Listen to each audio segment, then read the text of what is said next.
Тогава Йото Йотов от Торос, адютант в 24-ти бургаски полк, вдига войниците на атака няколко пъти и сам той загина. Това чува Иван, синът на Йото Йотов, на 25 януари 1982 година в предаването «Войн» по националната телевизия. Заедно с съпругата си изпращат писмо до редакцията на телевизията, като ги уведомяват, че той е жив. Моя дядо е роден на 12 април 1920 година в село Торос. Носи фамилно име Славщенски. Баща му умира още преди той да се роди. През 40-та година е все още ученик и започва военната си служба 2 години по-късно с набор 22 в град Фердинанд, днешна Монтана. Завършва школата за запасни офицери и на 29 декември 1943 е произведен в чин фелдфебел школник със специалност тежко картечник. Изпратен е в Кавадарци, днешна Северна Македония. Мила мамо, изпращам ти този изглед, за да имаш поне малко зрителна представа за града, в който се намира. На 26 септември 1944 година кандидат офицер Йото Йотов е мобилизиран и се явява на 9 януари 1945 година. Назначен е като командир на взвод от 2-ра рота на 24-ти пехотен черноморски полк, който участва в успешно проведената Дравска операция и боевете при Драва Соболч. С поверителна регентска заповед номер 34 от 3 март 1945 година е повишен в чин подпоручик. В дневника на 2-ра рота са записани по дни и часове събитията, свързани с Дравската епопея. На 16 януари ротата преминава река Дунав и до 20 януари достига определения си район. В следващите дни се изкопават стрелкови трапове и се построяват наблюдателни места. Скривалищата се покриват с дебели дървета. На 30 януари войниците са инжектирани против коремен тиф. На 2 февруари вечерта пред войниците и множество граждани от Митровица и околните села бе представен театър и разнообразна програма от театрална група. Пеяха се маршове, викаше се ура. Вечерта към 19:30 на 6 февруари е получена нова заповед от командира и сутринта се установяваме на нови позиции пред река Драва на северния бряг. Противника се намира на другия бряг на реката в Осияк и околностите му. 12 февруари. Редник Никола Янев преминава сам през деня реката с лодка. На 18 февруари, вследствие на затопляне на времето, снегът започна да се топи и прииждащата вода стана враг номер 2 за нас. Водата ни заобиколи от всички страни. Бяхме откъснати от обоза.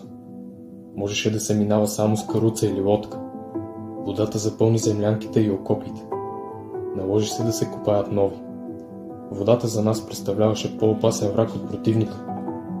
През нощта част от войниците направиха мост, за да можем да се изтеглим. На разсъмване на 23 февруари стигнахме в Нови Харшан, а оттам в Шиклоша. След обед дружината се строява пред комисията от България и получава цигари и подаръци. Обучение по бойна подготовка. На 1 март 2 и 3 рота се изнасят към Нови Харшан и се разполага в положение отбрана. На 3 март празнуваме празника на освобождението на България. Подбират се проявени чинове в борбата срещу германците, да се обадят по радиото на близките си до България.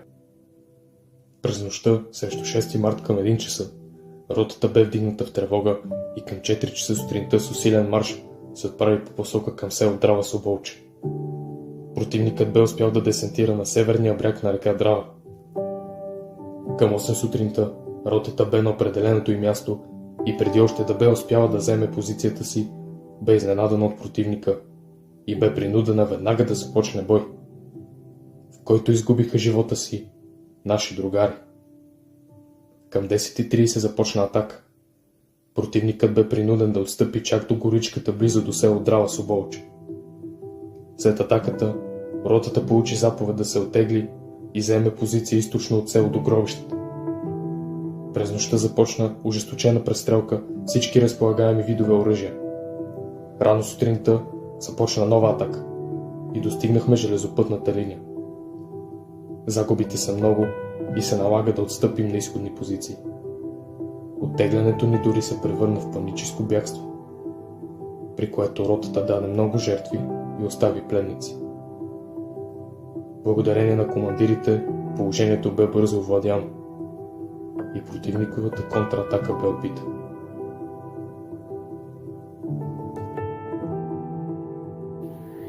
В дневника на 24-ти полк, обстановката, в която се намираха те на 7 март 1945, преди обяд земята трепереше от адския минен и артилерийски огън и от двете страни хиляди куршуми надаваха свой смъртоносен бой.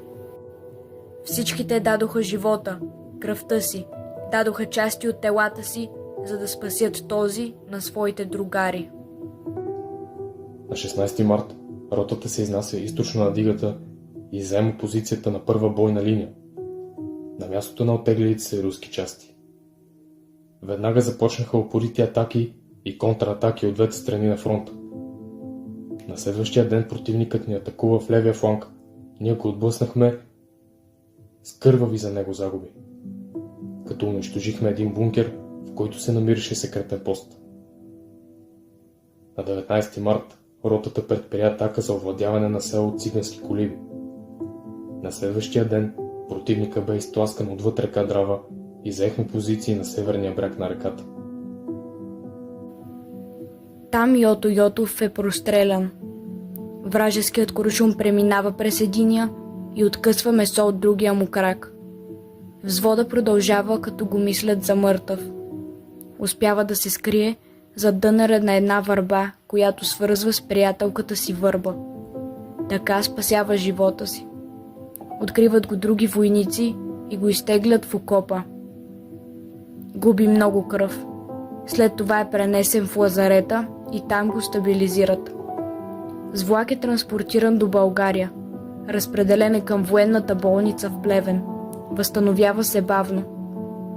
На 11 юни изпраща снимка от болницата на любимата си с надпис: За спомен на моето момиче Връбчето. До края на живота си вярва, че те, върбата и любовта, са му спасили живота.